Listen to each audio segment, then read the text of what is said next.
Globalización.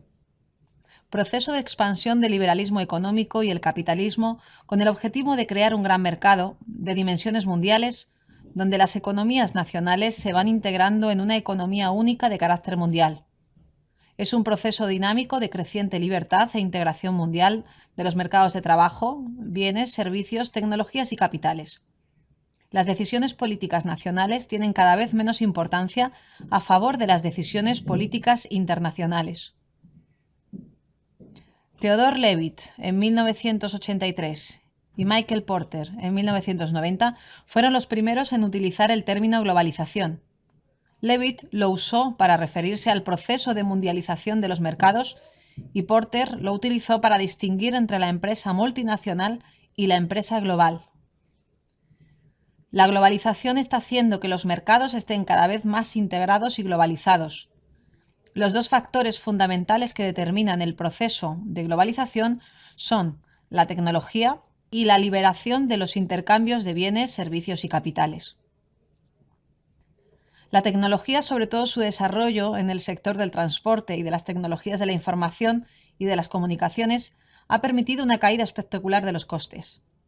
El impacto del desarrollo tecnológico y sobre todo de las TIC ha desarrollado la llamada sociedad red.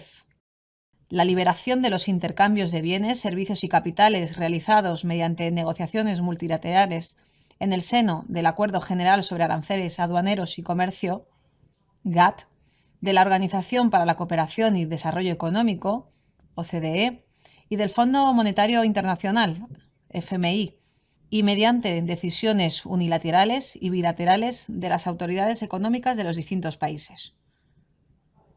Consecuencias de la globalización. La globalización tiene consecuencias políticas, sociales, económicas, culturales y ecológicas.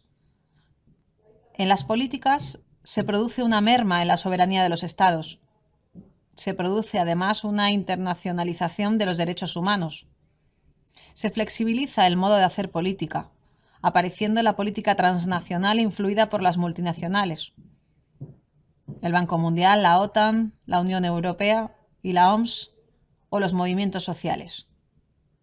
Aparece la necesidad de dotar a la sociedad civil mundial de un Estado mundial necesario para establecer todo tipo de normas no democráticas. Económicas. En la actualidad se da mucha importancia al papel que tienen las empresas y corporaciones multinacionales, cuyas operaciones de gran dimensión económica cruzan la frontera de los países e influyen en los procesos de producción global y en la distribución internacional del trabajo. Otros destacan el alcance sin precedentes del comercio mundial, que afecta a múltiples bienes y servicios nunca vistos hasta ahora. Se tiende a minimizar los costes y a obtener el máximo beneficio. Empobrecimiento de los estados nacionales. El trabajo resulta duro y requiere un gran esfuerzo personal, mientras que el capital es escaso y caro. Contribuyentes virtuales. Tendencia a diversificar el lugar de la inversión, el lugar de producción, el lugar de la declaración fiscal y el lugar de residencia de los más poderosos. Sociales. Nueva división internacional del trabajo que origina problemas de adaptación en los mercados laborales. Dualización social, profundizando la separación entre ricos y pobres. Conflictos internos y transnacionales, sobre todo de quienes resultan perdedores en el cambio social. Aparecen fenómenos como el racismo y la xenofobia de forma más acentuada. Tendencia a agravarse la situación social de los más desfavorecidos. Los ricos ya no necesitan de los pobres, al menos de los más próximos geográficamente hablando, en los nuevos procesos de producción. Culturales. Secularización. Tendencia al abandono de valores religiosos. Tendencia hacia la neutralización de valores. Paulatina destrucción de vínculos culturales. Aparición de símbolos culturales con intención de penetrar en todos los mercados. Surge el miedo al mestizaje global. Temor a que el desarrollo de la globalización cultural suponga la pérdida de culturas autóctonas locales o su degeneración por el contacto con la cultura globalizada hegemónica. Esto ha obligado a las culturas a replegarse y a afirmarse en su propia identidad diferenciadora del resto, creando focos de resistencia local, muchas veces desde posiciones etnocéntricas e intolerantes, avivando los nacionalismos y fundamentalismos, la xenofobia y el racismo, y otras mediante la oposición cívica y activa, como los movimientos antiglobalización. Ecológicas. Sobreexposición de las riquezas naturales y contaminación. Los daños ecológicos están originados por el continuo avance del consumo, la contaminación extendida al mundo y el agotamiento de las materias primas y los recursos naturales que son necesarios para el buen funcionamiento del sistema. La deforestación que se lleva a cabo en la Amazonia es un buen ejemplo. Los daños ecológicos que crea la pobreza y que se manifiesta en la explotación incontrolada de su hábitat, así como los daños producidos por las continuas guerras localizadas en puntos geográficos que interesan a las grandes potencias mundiales. También existen consecuencias policiales o de seguridad como la inmigración, el terrorismo global y la delincuencia organizada transnacional. Reacciones a la globalización. Frente al desafío de la globalización, donde el individuo, la nación y el Estado se diluyen en una identidad colectiva mundial, sujeta al dictado y costumbres impuestas por las grandes multinacionales, al individuo no le queda otra solución que tratar de volver a sus orígenes en busca de su identidad y territorialidad, y preservar su cultura e identidad de cualquier contaminación. Dos de las manifestaciones culturales más relevantes que se producen en este proceso son etnocentrismo. Es la tendencia a considerar la cultura propia como superior a las demás. Así, la cultura se convierte en el patrón con el cual se miden todas las demás culturas y se las califica de buenas o malas, adelantadas o atrasadas, según se asemejen a nuestra cultura. El etnocentrismo es un universal cultural, contribuye a la solidaridad social, a generar un sentido de valor y de comunidad entre quienes comparten una tradición cultural.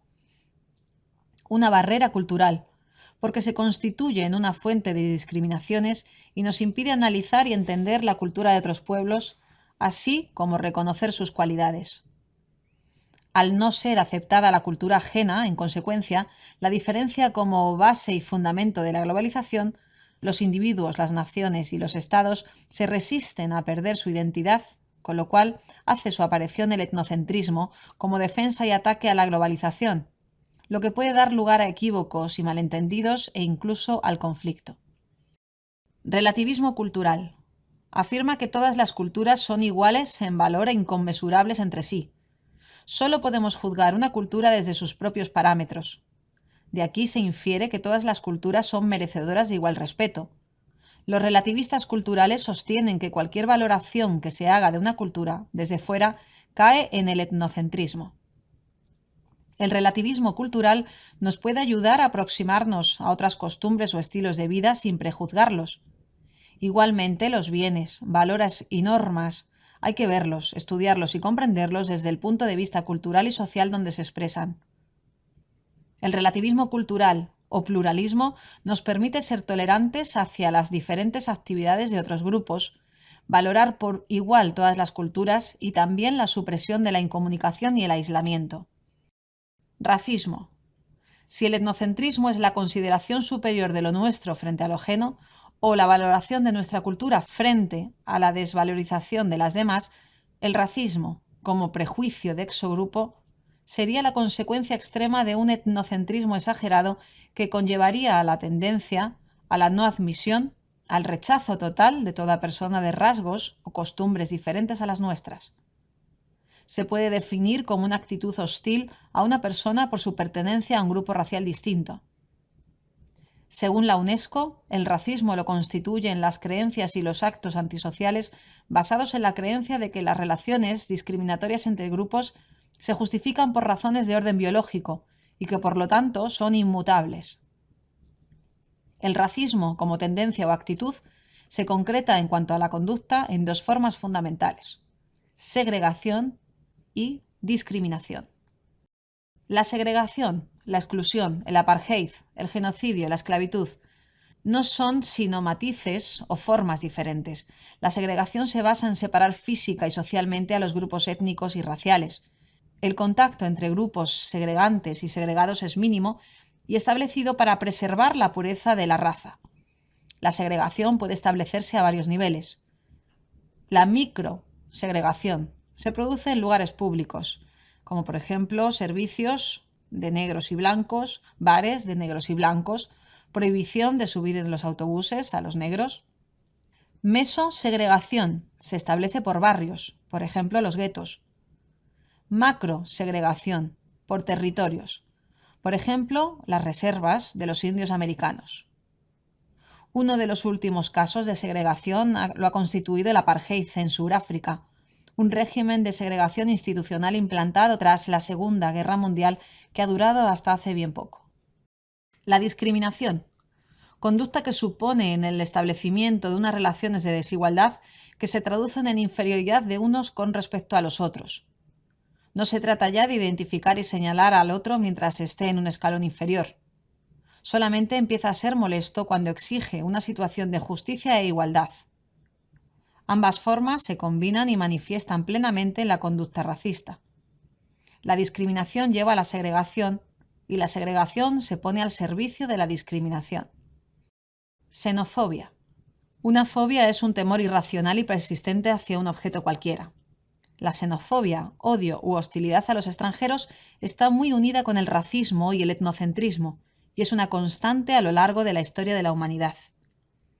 Actualmente, debido a la globalización y concretamente a los flujos migratorios, gran cantidad de extranjeros se asientan en lugares distintos a sus patrias como mano de obra barata, provocando la aparición de brotes xenófobos, particularmente en Europa, Estados Unidos y en Japón.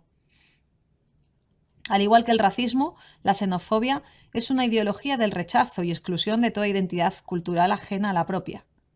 Se diferencia de este por proclamar la segregación cultural y aceptar a los extranjeros e inmigrantes solo mediante su asimilación sociocultural. En un amplio sentido, se puede definir la xenofobia como el rechazo de toda identidad cultural ajena, como el límite discriminatorio y de exclusión.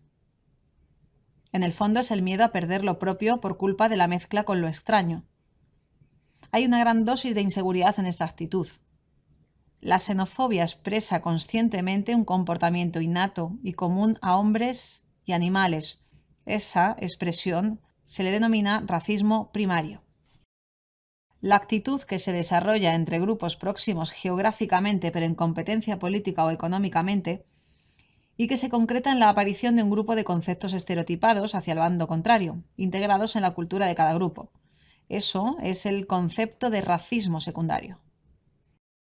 Movimiento antiglobalización, también conocido como el Movimiento de Resistencia Global, MRG. Es una corriente de protesta mundial que aúna a decenas de grupos de diferentes países que tienen en común su rechazo al capitalismo y al modelo neoliberal. Es un movimiento heterogéneo en el que se dan cita colectivos diferentes como sindicatos, intelectuales de izquierda, ecologistas, indigenistas o grupos desfavorecidos que acusan al sistema económico de amoral e injusto, rechazan el capitalismo y el modelo social económico impuesto por el neoliberalismo.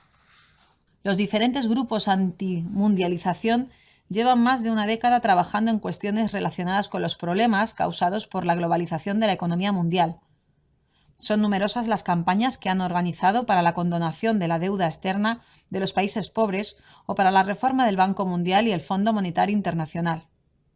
A pesar de tener una trayectoria de años de trabajo, los antiglobalistas han acaparado espacio en los medios de comunicación y atención desde las instancias internacionales a raíz de la presencia de sus simpatizantes en actos paralelos a las grandes reuniones económicas y políticas internacionales.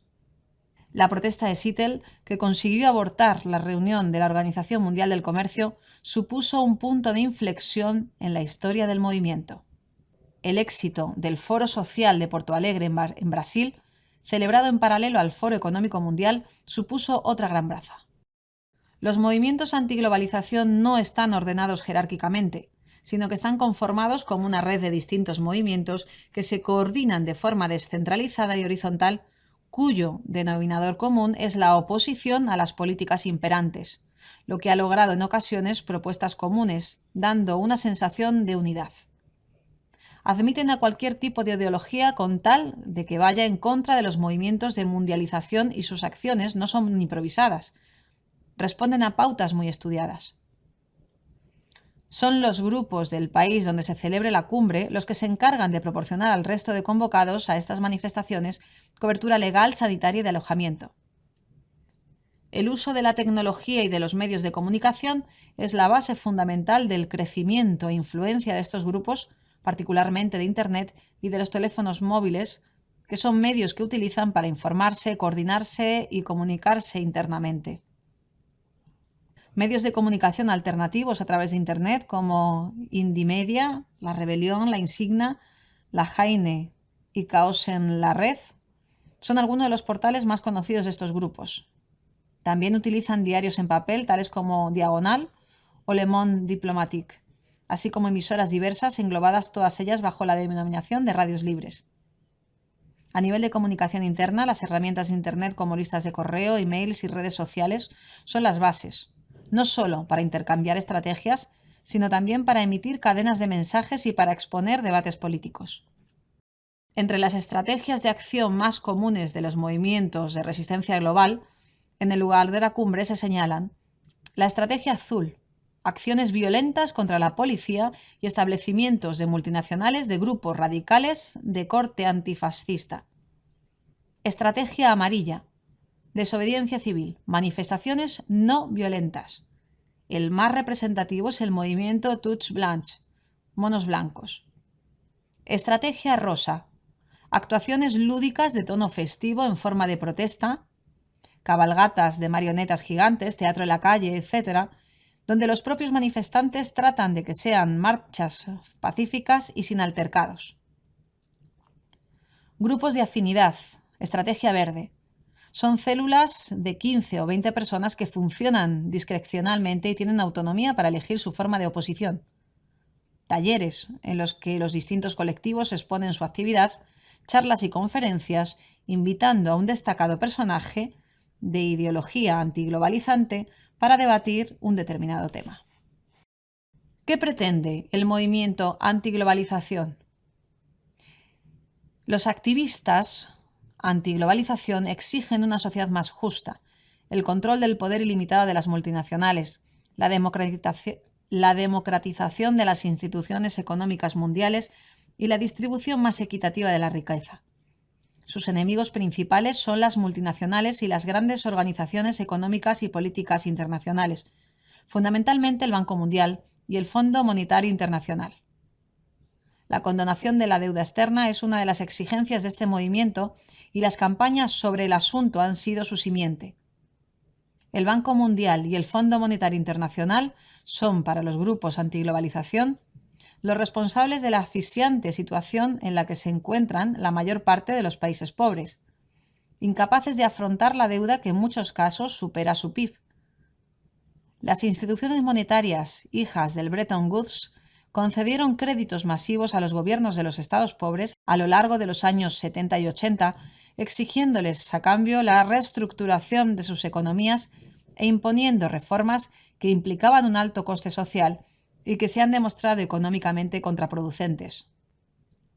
Existen discrepancias dentro del movimiento entre aquellos que consideran que el Banco Mundial y el Fondo Mundial Internacional deben desaparecer y la corriente más moderada que aboga por una reforma de las mismas. Foro Social Mundial. Es un espacio de debate de ideas, de reflexión, de formulación de propuestas, intercambio de experiencias y articulación de movimientos sociales. ONGs y otras organizaciones de la sociedad civil que se oponen al neoliberalismo y al dominio del mundo por el capital y por cualquier forma de imperialismo. Se configura como un foro alternativo al Foro Económico Mundial de Davos. Después del primer Foro Social Mundial, realizado en 2001, se configuró como un proceso mundial permanente de búsqueda y construcción de alternativas políticas neoliberales. Esta definición está en la Carta de Principios, que es el principal documento del FSM. El Foro Social Mundial se caracteriza también por la pluralidad y por la diversidad, teniendo un carácter no confesional, no gubernamental y no partidario. Él se propone a facilitar la articulación de forma descentralizada y en red de entidades y movimientos engajados en acciones concretas, del nivel local al internacional, por la construcción de otro mundo, pero no pretende ser una instancia representativa de la sociedad civil mundial. El Foro Social Mundial no es una entidad ni una organización. Carta de Principios. El Foro Social Mundial es un espacio abierto de encuentro para intensificar la reflexión, realizar un debate democrático de ideas, elaborar propuestas, establecer un libre intercambio de experiencias y articular acciones eficaces por parte de las entidades y los movimientos de la sociedad civil que se opongan al neoliberalismo y al dominio del mundo por el capital, o por cualquier forma de imperialismo, y también empeñados en la construcción de una sociedad planetaria orientada hacia una relación fecunda entre los seres humanos y de estos con la Tierra. El Foro Social Mundial de Porto Alegre fue un evento importante. A partir de ese foro, basándose en la proclamación que surgió Otro mundo es posible, el foro se convierte en un proceso permanente de búsqueda y de construcción de alternativas, no limitándose exclusivamente a los eventos que le den apoyo. El Foro Social Mundial es un proceso de carácter mundial. Todos los eventos que se realicen como parte de este proceso tendrán una dimensión internacional. Las alternativas propuestas en el Foro Social Mundial se contraponen a un proceso de la globalización, comandado por las grandes corporaciones multinacionales y por los gobiernos e instituciones que sirven a sus intereses, con la complicidad de los gobiernos nacionales. Estas alternativas, surgidas en el seno del foro, tienen como meta consolidar una globalización solidaria que, como una nueva etapa en la historia del mundo, respete a los derechos humanos universales, a todos los ciudadanos y ciudadanas de todas las naciones y al medio ambiente, apoyándose en sistemas e instituciones internacionales democráticos que estén al servicio de la justicia social, de la igualdad y de la soberanía de los pueblos.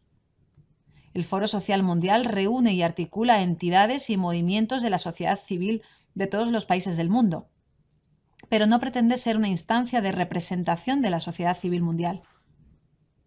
Las reuniones del Foro Social Mundial no tienen un carácter deliberativo, o sea, que nadie estará autorizado a manifestar en nombre del foro y en cualquiera de sus encuentros posiciones que fueran atribuidas a todos sus participantes. Los participantes no deben ser llamados a tomar decisiones por voto o aclamación, sobre declaraciones o propuestas de acción que incluyan a todos o a su mayoría y que se propongan a ser decisiones del foro como tal. Debe asegurarse que las entidades participantes de los encuentros del foro tengan la libertad de deliberar sobre las declaraciones y acciones que decidan desarrollar, aisladamente o de forma articulada con otros participantes. El Foro Social Mundial se compromete a difundir ampliamente estas decisiones por los medios a su alcance, sin direccionamientos, sin jerarquías, censuras o restricciones, aclarando que son deliberaciones de las propias entidades. El Foro Social es un espacio plural y diversificado, no confesional, no gubernamental y no partidario, que articula de manera descentralizada y en red a entidades y a movimientos que estén involucrados en acciones concretas por la construcción de un mundo diferente, local o internacional. El Foro Social Mundial siempre será un espacio abierto a la pluralidad y a la diversidad de actuación de las entidades y movimientos que quieran participar, además de abierto a la diversidad de géneros, etnias, culturas, generaciones y capacidades físicas, desde que sea respetada la Carta de Principios. No deben participar en el foro representaciones partidarias ni organizaciones militares. Podrán ser invitados a participar en carácter personal gobernantes que asuman los compromisos de esta carta. El Foro Social Mundial se opone a toda visión totalitaria y reduccionista de la economía, del desarrollo y de la historia, y al uso de la violencia como medio de control social por parte del Estado. Propugna el respeto a los derechos humanos, la práctica de una democracia verdadera y participativa, las relaciones igualitarias, solidarias y pacíficas entre las personas, etnias, géneros y pueblos, condenando a todas las formas de dominación o de sumisión de un ser humano a otro. El Foro Social Mundial, como espacio de debates, es un movimiento de ideas que estimula la reflexión y la divulgación transparente de los resultados de esa reflexión sobre los mecanismos e instrumentos de dominio del capital, sobre los medios y las acciones de resistencia y de superación de ese dominio, sobre las alternativas propuestas para solucionar los problemas de exclusión y desigualdad social que están siendo creados, tanto internacionalmente como en el interior de los países, por el proceso de globalización capitalista, con sus dimensiones racistas, sexistas, destructivas del medio ambiente. El Foro Social Mundial se establece como un espacio de intercambio de experiencias, estimula el mutuo conocimiento y el reconocimiento por parte de las entidades y movimientos participantes, valorando el intercambio, en especial, de aquello que la sociedad construye para centrar la actividad económica y la acción política en la atención a las necesidades del ser humano y el respeto por la naturaleza, tanto para la generación actual como para todas las futuras. Ventajas de la globalización. La globalización ha sido un proceso que ha incentivado y promovido la integración de las sociedades a través de diferentes actividades que han sido el impulso de un importante porcentaje de desarrollo humano. A continuación se mencionan algunas de las ventajas más importantes. En economía, libre comercio de bienes y servicios a nivel mundial. Disminución de los costos de producción. Mayor competitividad empresarial y de calidad de productos. Desarrollo tecnológico que favorece los niveles y rapidez de producción.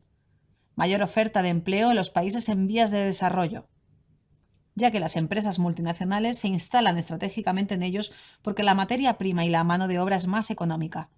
En política, se ha modificado la legislación a nivel nacional e internacional con la finalidad de incentivar el comercio, los planes de cooperación, la seguridad jurídica, la seguridad mercantil, nuevas políticas públicas, entre otros. En cultura, mayor intercambio cultural gracias a los diversos canales de comunicación. Incentivo de la actividad turística.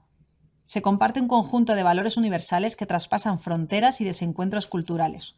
En lo social, las relaciones humanas se han fortalecido y han podido superar diversas limitaciones como la distancia gracias al desarrollo tecnológico. Mayor accesibilidad para intercambiar y acceder a la información de interés nacional e internacional. Desventajas de la globalización. En economía, los países desarrollados con grandes potenciales y alcances económicos se han impuesto sobre aquellos países en vías de desarrollo y de economías menores. Esto genera un gran desequilibrio económico. En los países desarrollados aumenta el desempleo porque las empresas multinacionales abren sedes en países en vías de desarrollo donde la mano de obra y materia prima es más económica. Desigualdad económica entre los ciudadanos de un país, ya que las grandes empresas tienen mayores beneficios y capacidad financiera que las de menor tamaño y poder. Agotamiento de los recursos naturales y materia prima en los procesos de producción. En política. La globalización ha sido un reto que ha tenido que enfrentar la política nacional e internacional. En algunos casos, las medidas tomadas no han sido las más adecuadas y, por el contrario, se ha generado mayor desigualdad social, cultural y económica.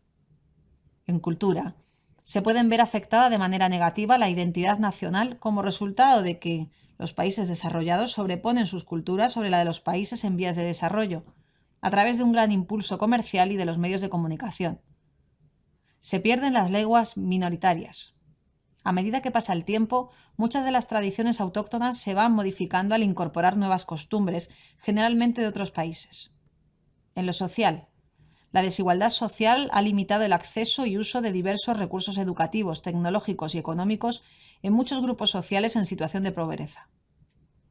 Aumento en el número de confrontaciones entre grupos sociales que buscan reivindicar sus valores sociales, religiosos y culturales ante lo que se han implantado por medio de la globalización.